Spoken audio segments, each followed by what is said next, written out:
Bueno, muchachos, seguido la actividad, ahora sí vamos a hablar qué son los ingresos, gastos y costos según las NIF.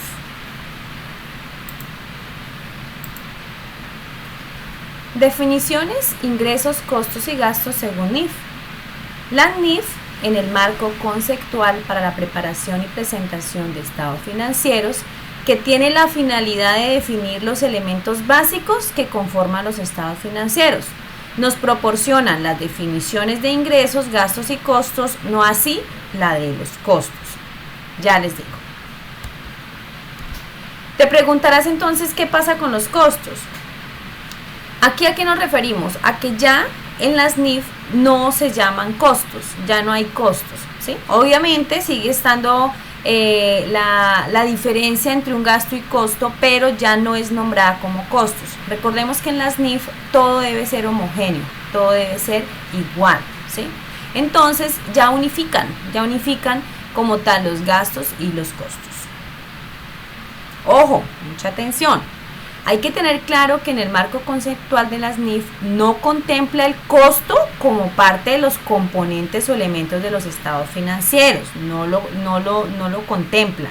Sin embargo, los costos forman parte de la definición del gasto, o sea, ya como tal, los costos y los gastos, como les decía ahorita, se unifican, o sea, los dos hacen parte y se nombran como gasto, ya no es el costo sino gasto. ¿Por qué sucede de esta manera? Esto es porque los costos reproducen el monto de las ventas para determinar el resultado neto del ejercicio. Y lo que reduce el valor de las ventas son los gastos de acuerdo a las normas internacionales. Esto se reafirma en la NIC 1, presentación de los estados financieros, parágrafo 103,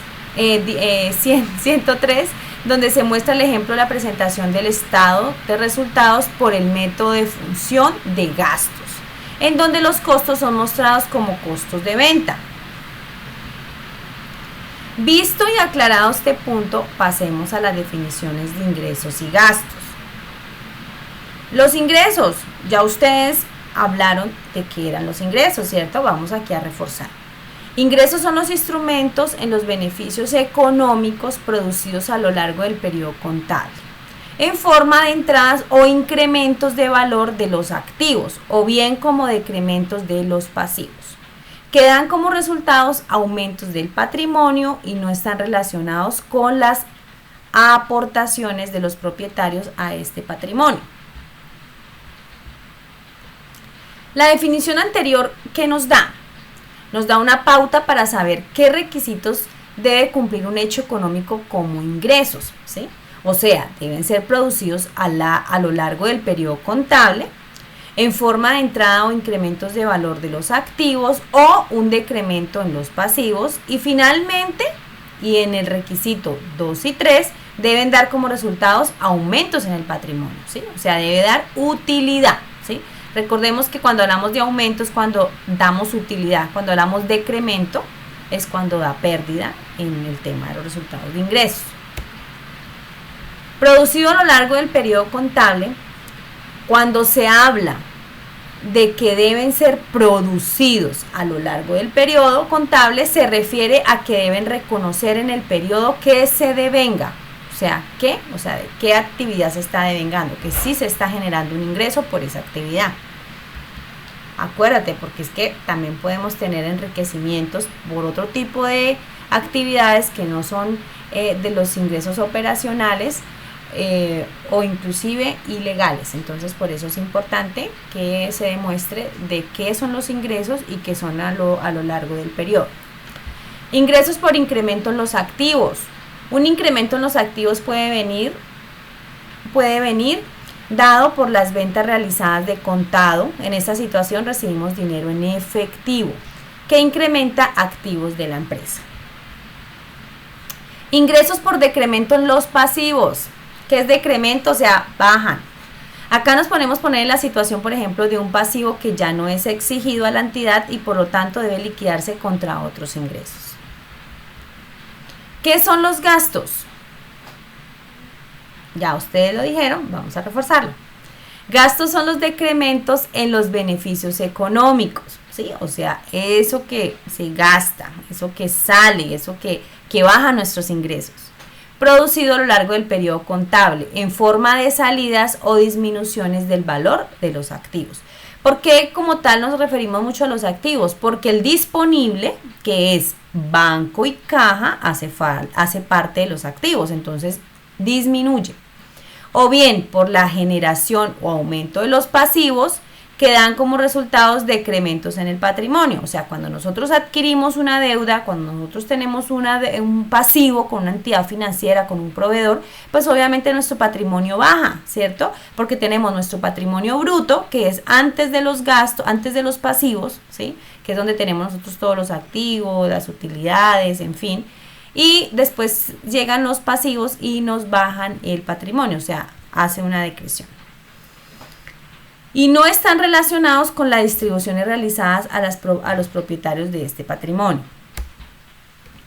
Como en el caso anterior de los ingresos, la misma definición de gastos nos indica los requisitos que debe cumplirse para una transacción sea reconocida como gasto. Ojo, no todas las transacciones que se realizan en las NIF van a ser consideradas como un gasto. Ya digamos que en las NIF no vamos a hablar de costo. El costo lo unifican algunos criterios como costo de venta, pero en sí va a quedar unificado como gasto. Entonces, debe ser producidos a lo largo del periodo contable en forma de salida o disminución del valor de los activos, o por generación o aumento de los pasivos, y finalmente, en los requisitos 2 y 3, debe dar como resultado decrementos en el patrimonio.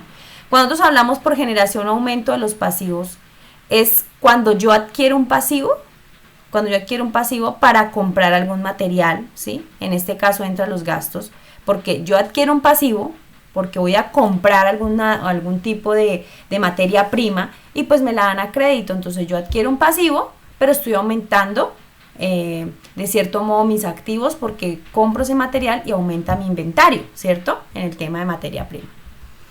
¡Atención!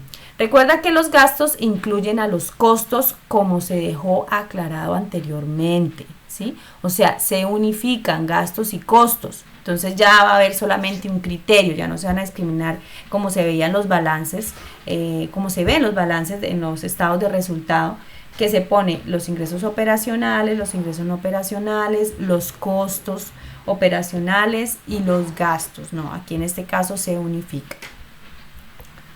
Producidos a lo largo del periodo contable, se refiere a que el costo y el gasto deben reconocerse completamente en el periodo en el que se pueden asociarse en el ingreso relativo. Aquí, como hablamos, el costo y el gasto deben reconocerse contablemente, o sea, debe estar en el periodo, ¿no? No es que, es que a mí se me olvidó meter estos gastos, que hacen parte del costo, se me olvidó meter estos gastos, entonces pues los meto en el siguiente periodo. Si no están reconocidos dentro de las fechas del periodo, ya lo siento, ya no pueden ingresar ese gasto y eso le afecta a la empresa porque recordemos que uno paga impuestos alusivos a las utilidades, o sea, ingresos menos gastos da una utilidad, sobre esa utilidad se pagan los impuestos. Gastos por decremento en los activos. Un ejemplo fácil de entender es la disminución de los inventarios, ¿sí? O sea, cuando nosotros vendemos producto o sacamos materia prima, disminuyen nuestros inventarios. Entonces, reconociendo un costo por el inventario vendido, es decir, el costo de venta, ¿sí? O sea, se vende ese costo en qué sentido de que se gasta, ¿sí? O en su defecto, pues a veces se vende mercancía que ya no utilizamos o que lo que hablábamos la vez pasada en lo que son los temas de activos y demás. Gastos por incremento de los pasivos. Acá puede unificarse con la misma provisión de los gastos, la nómina, planilla o remuneraciones, ¿sí? Entonces, aquí realmente ejemplificarse, como lo dice, en la provisión del gasto, ¿sí? Ya ustedes nos hablaron qué son las provisiones, entonces hay que proveer, hay que tener una provisión para poder para cuando tengamos esos gastos, no estar colgaditos y no endeudarnos tanto.